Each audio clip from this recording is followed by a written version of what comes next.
एक बार एक बहुत बड़ा बिजनेसमैन एक छोटे से गांव में जाता है। उसका ये प्लान होता है कि वो उस गांव में एक बहुत बड़ी फैक्ट्री लगाने वाला है। जिस जगह पर वो पहुंचता है वहाँ उसके सामने नदी है, नदी के उस पार वो गांव है और उस गांव में पहुंचने के लिए उसके पास दो ऑप्शन है। अगर वो रोड के द्वारा उस गांव तक पहुंचता है तो उसे 8 घंटे लग जाते हैं, क्योंकि वहाँ पहुंचने का दूसरा कोई रास्ता नहीं है। और दूसरा है जो सिर्फ 20 मिनट में वहाँ पहुँच सकते हैं। एक नाव में बैठो, नदी पार करो और उस गांव तक पहुँचो। बिजनेसमैन ने अपना समय बचाने के लिए नाव में बैठने का डिसीज़न लिया। नाव बहुत छोटी थी जिसमें सिर्फ 2 ही लोग बैठ सकते थे। एक जो नाव चलाने वाला व्यक्ति था बैठा और दूसरा ये बिजनेसमैन बैठा।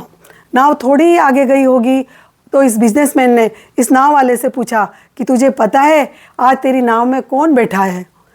तो इस नाव वाले ने बड़े ही भोलेपन से हाथ जोड़कर कहा कि साहब मुझे नहीं पता कि आप कौन हो। तब इस बिजनेसमैन ने कहा कि तुझे पढ़ना लिखना तो आता होगा, हर रोज़ पेपर में मेरी फ़ोटो आती है। तब ये नाव वाला बोला, साहब मुझे पढ़ना लिखना नहीं आता है, मैं बहुत छोटा था तभी मेरे पिताजी गुजर गए थे और पूरे परिवार की जिम्मेदारी मुझ पर आ गई थी और मैंने छोटेपन से ही काम करना चालू कर दिया था, इसलिए मेरी पढ़ाई छूट गई थी। ये सुनकर बिजनेसमैन ने उसका मजाक उड़ाते हुए कहा, अच्छा तो तुझे पढ़ना लिखना नहीं आता, ऐसी ज़िंदगी का भी क्या फ़ायदा। जब इस नाव वाले ने सुना तो उसे बुरा तो लगा पर उसने कुछ नहीं कहा। अब नाव थोड़ी ही आगे गई होगी तो इस बिजनेसमैन ने उस नाव वाले से कहा कि जो सामने जो ज़मीन तुझे दिखाई दे रही है ना, वहाँ बहुत बड़ी फैक्ट्री बनेगी मेरी, जिसमें मेरे ब्रांड का मिनरल वाटर की बोतलें बनेगी। इस नाव वाले को समझ में नहीं आया तो इसने कहा, क्या बनेगा साहब? इस बार बिजनेसमैन इरिटेट होकर बोला, बोतलें बनेगी जो तेरे गांव में तो नहीं बिकेगी पर मेरे शहरों में बहुत बिकेगी। तू कभी शहर गया होगा, तूने देखा होगा कि दुकानों पर पानी की बोतलें पड़ी रहती है।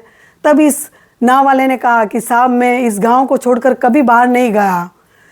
फिर इस बिजनेसमैन ने उसका मजाक उड़ाते हुए कहा कि अच्छा तू ये गांव छोड़कर कहीं नहीं गया, शहर क्या होता है तुझे नहीं पता, ऐसी ज़िंदगी का भी क्या फ़ायदा। अब इस नाव वाले को सच में लगने लगा शायद मेरी ज़िंदगी का कोई फ़ायदा ही नहीं है। और जब ये सोचने लगा तो इसका जो ध्यान था वो नाव से हट गया और जैसे ही इसका ध्यान नाव से हटा, नाव एक बहुत बड़े पत्थर से टकरा गई और नाव में पानी भरने लगा और नाव डूबने लगी, क्योंकि वहाँ बहुत गहरा पानी था और किनारा बहुत दूर था। अब नाव वाले को समझ में आ गया कि अब मैं नाव को नहीं बचा सकता हूँ। तो जैसे ही ये पानी में छलांग लगाने वाला था तो इसने इस बिजनेसमैन से पूछा कि साहब आपको तैरना आता है?